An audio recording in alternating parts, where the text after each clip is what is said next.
Hello friends, welcome to biology points. मैं हूं आपका दोस्त विवेक पांडे। देखिए, हम लोगों का टॉपिक चल रहा था बायोमॉलिक्यूल्स, और बायोमॉलिक्यूल्स में हम लोगों ने इसके पहले डिस्कस कर लिया था कार्बोहाइड्रेट। अगर वो वीडियो आपने नहीं देखा है तो लिंक में जाइए, डिस्क्रिप्शन में वो लिंक पड़ी हुई है, आप उसको वीडियो देखिए और समझिए। और उसी सिलसिले में हम लोग आगे कंटिन्यू करेंगे एंजाइम्स। आज का हमारा टॉपिक है एंजाइम्स। देखिए, एंजाइम एक बहुत ही मोस्ट इम्पॉर्टेंट टॉपिक है और इसके बारे में हम लोग डिस्कस करते रहेंगे इस क्लास में। देखिए, एंजाइम समझते हैं। एंजाइम जो है वो प्रोटीनेशियस नेचर के होते हैं। कैसे? प्रोटीनेशियस नेचर के, यानी कि इनकी जो बनावट है, संरचना है और इनका जो काम करने का तरीका है बिल्कुल प्रोटीन जैसे। हम लोग बचपन से पढ़ते आ रहे हैं कि सारे एंजाइम प्रोटीन होते हैं, लेकिन सभी प्रोटीन एंजाइम नहीं होते हैं। तो आगे देखते हैं कि इनमें इनको जो है बायोकैटलिस्ट भी कहते हैं। बायोकैटलिस्ट क्यों कहते हैं? क्योंकि इनके अंदर कैपेबिलिटी होती है, इनके अंदर कैपेबिलिटी होती है कि कैटालिसिस करने की, जो कि रिएक्शंस होता है, जो कि बायोलॉजिकल ओरिजिन मतलब जितने भी बायोलॉजिकल लिविंग फंक्शंस हैं उनमें इनका मोस्ट रोल होता है। और ये तो रिएक्शन में इन्वॉल्व तो होते हैं, लेकिन खुद चेंज नहीं होते हैं, बल्कि रेट ऑफ रिएक्शंस को बिल्कुल चेंज कर सकते हैं और चेंज कर देते हैं, क्योंकि ये इसीलिए इनको बायोकैटलिस्ट कहते हैं। थोड़ा इनके हिस्ट्री के बारे में समझेंगे, थोड़ा हिस्ट्री देखेंगे इनकी। और हिस्ट्री में सबसे पहले जो एंजाइम टर्म दिया था वो कोने एक वैज्ञानिक हैं, उन्होंने एंजाइम टर्म दिया था। और स्टडी ऑफ एंजाइम को एंजाइमोलॉजी कहते हैं। और आगे देखते हैं, बर्जीलियस, एक साइंटिस्ट हैं बर्जीलियस, उन्होंने फर्स्ट टाइम सजेस्ट किया था एंजाइम के एग्जिस्टेंस को, कि एंजाइम भी कोई ऐसी चीज़ होती है। बर्जीलियस साइंटिस्ट हैं, उन्होंने बताया था कि एंजाइम भी कोई एक ऐसी चीज़ है। आगे देखते हैं, साइंटिस्ट हमारे बीच में हैं, अभी तो पता नहीं है कि नहीं है, हम नहीं बता सकते, लेकिन देखिए बकनर इनका नाम है, और इन्होंने एंजाइम को एक्सट्रैक्ट किया था, एंजाइम को निकाला था फर्स्ट टाइम यानी कि कहाँ से? ईस्ट से। और उस एंजाइम का नाम क्या था? जाइमेज एंजाइम को इन्होंने ईस्ट से एक्सट्रैक्ट किया था। अगला देखते हैं, जेम्स सुनर ने बताया था कि एंजाइम का जो नेचर होता है वो प्रोटीन जैसा होता है।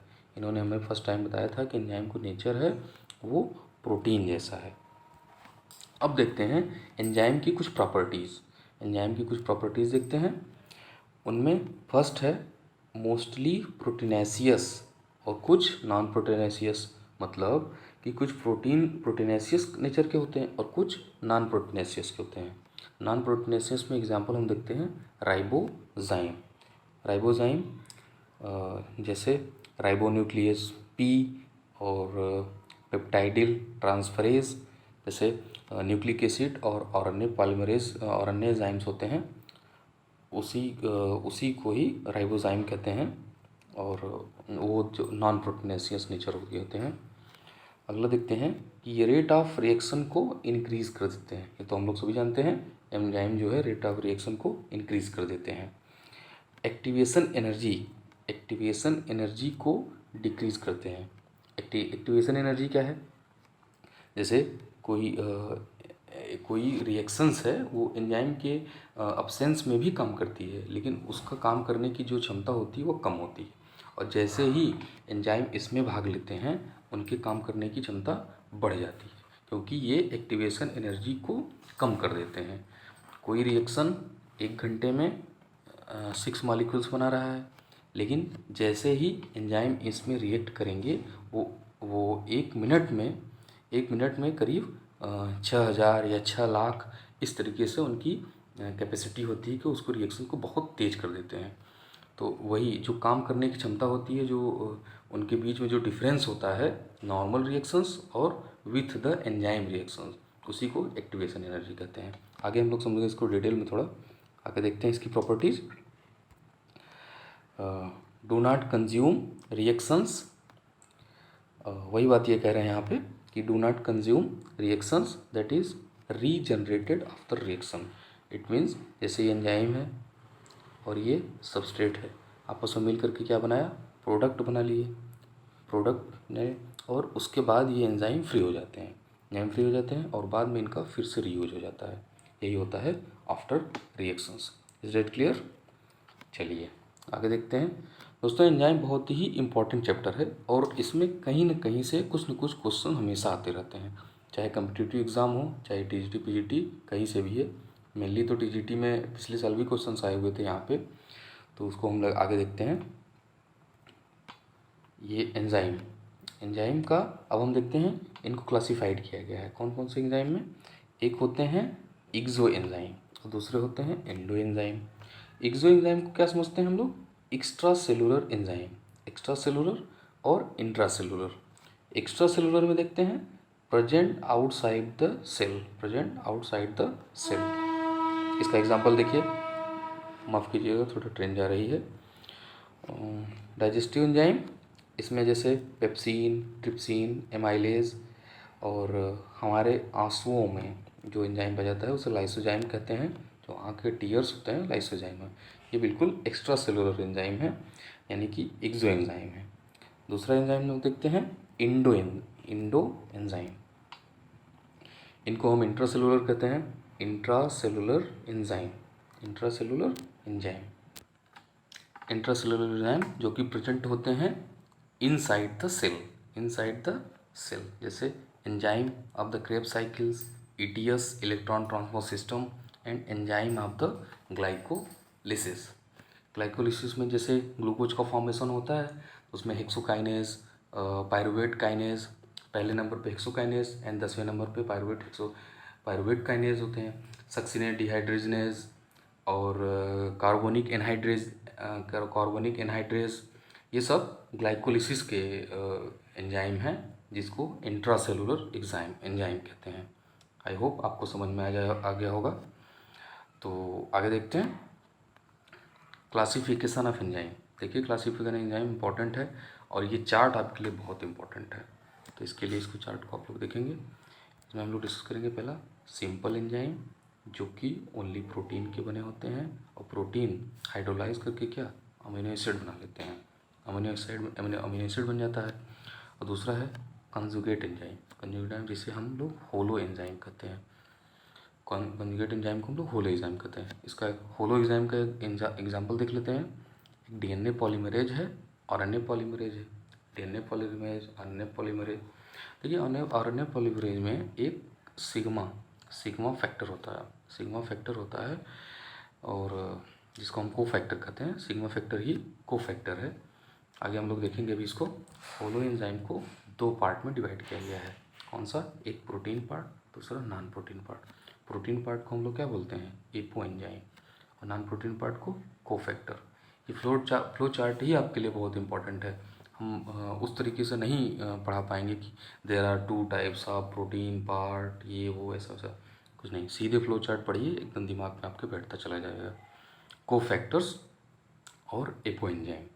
अब देखिए आगे कोफैक्टर्स को भी दो भागों में डिवाइड कर दिया गया है। कौन सा? Organic factors and inorganic factors. Organic factor में हम लोग देखेंगे, ऑर्गेनिक फैक्टर में हम लोग का क्या चलेगा कि if tightly bound with apo enzyme. यहाँ ऊपर हमने देखा ना एपो एंजाइम, अगर एपो एंजाइम से टाइटली बाउंड रहेगा तो उसको हम लोग क्या बोलेंगे? Prosthetic group. क्या बोलेंगे? Prosthetic group. और जो लूजली अरेंज्ड होगा, लूजली बाउंड होगा एपो एंजाइम से, उसको बोलेंगे हम लोग को एंजाइम। को एंजाइम जनरली जब रिएक्शन की ज़रूरत होती है, जब रिएक्शन होता है तभी ये बनते हैं, तभी ये फॉर्म होते हैं, तभी ये अटैच होते हैं। और जो प्रोस्थेटिक ग्रुप होते हैं वो क्या होते हैं? वो परमानेंट होते हैं, एक बार अटैच हो गए तो हो गए। ठीक, यहाँ तक हम लोगों ने देखा। और बात करते हैं इनऑर्गेनिक कोफैक्टर्स की। अगर इनऑर्गेनिक कोफैक्टर्स की बात करेंगे तो इसमें मेटल आयन होता है। मेटल आयन वो है, मतलब कि जितने भी एंजाइम हैं उसमें कौन कौन से मेटल आयन प्रेजेंट होते हैं वो हम लोग यहाँ पे देख रहे हैं, उसी को हम लोग मेटल आयंस बोलते हैं। मतलब एंजाइम है आगे ये देखिए, जैसे Zn+ है, Zn+ है तो एल्कोहल डिहाइड्रोजनेज और कार्बोनिक एनहाइड्रेज, ये क्या है, इसमें Zn होता है, इसमें जिंक होता है, जिंक आयन होता है। तो और ये कार्बोनिक एनहाइड्रेज है, ये सबसे फास्टेस्ट एंजाइम है। आप समझिए कि 1 सेकेंड में करीब 6 लाख के आसपास ये मॉलिक्यूल्स फॉर्म कर सकते हैं, ज़रूरत से ज़्यादा, मतलब फास्टेस्ट एंजाइम होते हैं ये। अब देखिए अगला है मैग्नीशियम आयन। मैग्नीशियम में हेक्सोकाइनेज है, रूबिस्को, निकिल है, निकिल किस में, यूरिएज में। और फिर क्लोराइड आयन है, chloride salivary amylase, salivary amylase है जो हमारे टाइलिन एंजाइम में पाया जाता है। तो ये क्लियर हो गया होगा आपको, देख लीजिए थोड़ा सा मेटल आयन। और ये चार्ट आई थिंक आप लोगों के लिए बहुत इंपॉर्टेंट है, क्योंकि बाद में फैक्ट्स में भी पूछ लेते हैं होलो एंजाइम क्या है। तो होलो एंजाइम में apoenzyme plus cofactor is equal to holoenzyme. ठीक, आगे हम लोगों ने कॉन्सेप्ट बनाया हुआ है इसका, तो आगे देखते हैं। यहाँ तक कंप्लीट हो गया। कुछ इंपॉर्टेंट पॉइंट्स हैं, जैसे most of the coenzymes are made up of water soluble vitamin, just like B, C etcetera. Water soluble vitamin कौन कौन से हैं, बी और सी हैं। Water insoluble vitamin A, D, E, K, ये सब जो है वाटर इनसॉल्युबल विटामिन है। तो यहाँ हम लोग बात करेंगे वाटर सॉल्युबल विटामिन की, जिसका नाम है बी और सी। अब बी में भी बी कॉम्प्लेक्स हैं, B1, B2, B3, B4, तो डिफरेंट टाइप के एंजाइम्स हैं जो कि made up of water soluble coenzymes. जैसे थायमीन का रासायनिक नाम, B1 का रासायनिक नाम थायमीन है, and B2 is related two riboflavin, and niacin जिसको बोलते हैं निकोटिनिक एसिड, ये विटामिन 3 है। ऐसे विटामिन सी है जिसका नाम है पाइरोक्सिन्स, तो विटामिन H फोलिक एसिड। तो ये सब विटामिन है जो कि मोस्ट ऑफ द कोएंजाइम, जो कोएंजाइम को बनाते हैं वाटर सॉल्युबल विटामिन से। ऐसा है। ये कॉन्सेप्ट देखिए, जैसे हमने आपसे बताया कि होलो एंजाइम किसको कहते हैं, एपो एंजाइम जो कि प्रोटीन पार्ट है, और कोफैक्टर्स जो कि नॉन प्रोटीन पार्ट है, दोनों को मिला करके होलो एंजाइम बन जाता है। और देखिए ये ऑर्गेनिक कोफैक्टर्स में हम लोग देखेंगे क्या है, एक होता है प्रोस्थेटिक ग्रुप और दूसरा होता है कोएंजाइम। प्रोस्थेटिक ग्रुप कौन सा है, जो कि टाइटली बाउंड होता है और एपो एंजाइम से, और जो कोएंजाइम है वो लूजली बाउंड होता है during the reaction. This is temporary and this is permanent. अब देखते हैं अगला concept, enzyme substrate complex. Enzyme substrate complex का मतलब क्या है, एंजाइम कैसे सबस्ट्रेट से अटैच होता है, उसका पूरा प्रोसेस हम लोग यहाँ पे देखेंगे। जैसे whole enzymes are active, whole enzymes are not active, sorry यहाँ पे मिस हो गया, होल एंजाइम्स आर, सही कर लीजिएगा यहाँ पे, whole enzymes are not active, only small portions are active. यहाँ पे हमने लिखा कि सारे एंजाइम्स एक्टिव नहीं होते हैं, उनका कुछ स्पेसिफिक एरिया होता है कि वहीं से वो एक्टिव होते हैं, और उसी स्पेसिफिक एरिया को हम लोग क्या कहते हैं, एक्टिव साइट्स। यही एक्टिव साइट्स सबस्ट्रेट में अटैच होते हैं और जाकर के प्रोसेस कंप्लीट होता है। जैसे यहाँ पे एक एग्जांपल हम लोग देखते हैं कि जो एल्डोजेज है, एल्डोजेज का एक्टिव साइट क्या है, एल्डोजेज का साइट क्या है, ग्लाइसिन, हिस्टिडीन, एलेनिन, और पायरुविक ऑक्सीडेज के लिए सिस्टीन एंड अलानिन, ये सब अमीनो एसिड्स हैं, these are the amino acids. और चलिए देखते हैं, ये देखिए प्रोसेस आपके लिए कि ये एंजाइम है और ये सबस्ट्रेट है, कौन सा, ये एंजाइम है, ये सबस्ट्रेट है, और मिल करके क्या बनाया, enzyme substrate complex, enzyme substrate बनाया, और यहाँ पे ये प्रोडक्ट बन गया। ठीक, बाद में ये प्रोडक्ट से एंजाइम फ्री हो जाएगा, बाद में प्रोडक्ट से एंजाइम फ्री हो जाएगा, और फिर से कैन रीयूज इन रिएक्शन, और कोई रिएक्शन होगा तो बाद में ये एंजाइम फिर से रीयूज़ कर लिया जाएगा। तो एंजाइम सबस्ट्रेट कॉम्प्लेक्स को देखते हुए दो कॉन्सेप्ट दिया गया, दो मॉडल दिया गया, जिसको हम लोग जानते हैं, बचपन से पढ़ते आ रहे हैं, कि पहला कॉन्सेप्ट कौन सा दिया है, लॉक एंड की मॉडल, और दूसरा दिया गया है इंडोस्ड फीड मॉडल। दो मॉडल दिया गया है, लॉक एंड की model, endorsed feed model. Lock and की मॉडल को किसने दिया था, एमिल फिशर ने दिया लॉक एंड की मॉडल, और जहाँ पे उन्होंने बताया कि लॉक का मतलब होता है, यहाँ इन्होंने लॉक का मतलब बताया क्या, एंजाइम। लॉक मतलब हो गया एंजाइम।